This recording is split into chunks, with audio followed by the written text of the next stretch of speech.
just wanted to give you a quick update where we're at in the process here in our legislative session 2021. We just got done with all the floor action. We're now hearing bills in committee that come over from the Senate, and policy cutoff is fast approaching. It also means that we're about to unveil the budgets for 2021, operating, capital, and transportation. My arena is transportation. It is a different process this year. First of all, it's been really hard to do in a virtual world without all the meetings that we normally do. So there's a lot of disconnect on how things are working.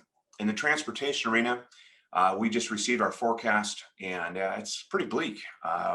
Revenues are way down, gas taxes down. People aren't traveling, of course, due to the shutdowns that were put into place by the governor and all the things that happen as a result of the crisis we've been in. So we've been working very hard to balance this budget and to get it done. It's going to be different. This process, we're going to probably in the next week hear the budget in committee and be able to exec it out, but we're not going to vote for it on the floor of the House. It's going to be held for a period of time, which is unusual because there is an influx of federal money coming in, and there's other things being discussed when it comes to revenue and policy and policy decisions that the majority has to sort out, and then we in the minority kind of come behind and figure out what they're doing. So it's going to be really interesting. Now, on the operating budget side, very different story. Back 6, 7, 8 months ago, we were looking at this crisis, this emergency. Matter of fact, it's one of the reasons the governor he said he needed to continue his emergency powers because of the crisis with our budget. Well, we found out after revenue forecast, the most recent, showing that there's $3.2 billion in revenue coming in. And there is no longer a shortfall. We are almost at pre-pandemic levels within our budget. What does that mean? We don't need any taxes. We have plenty of revenue to take care of the crisis at hand and our budget as it should be developed.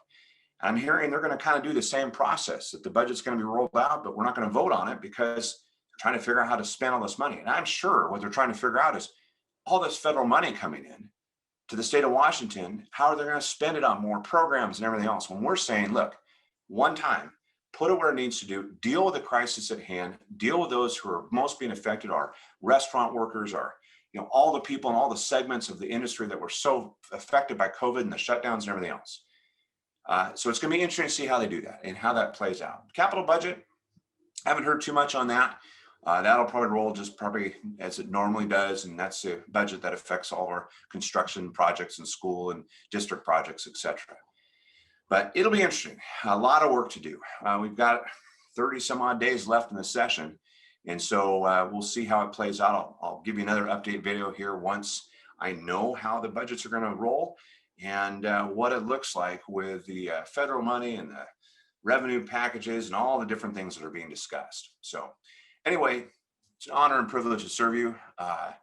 Pretty tired. It's been a long run here, very difficult, just the process as a whole.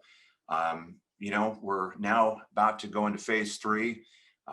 Be great if the Capitol building was open and I wouldn't have to be under this virtual dome. I could actually be there with my colleagues working together, which we should be. We should be there to finish this session strong, have the negotiations, get done on time, and do the work for the people of the state of Washington. Thanks for watching another video update. I'll have some more for you in the next couple weeks to keep you up to date on what's going on here under the virtual dome in Olympia.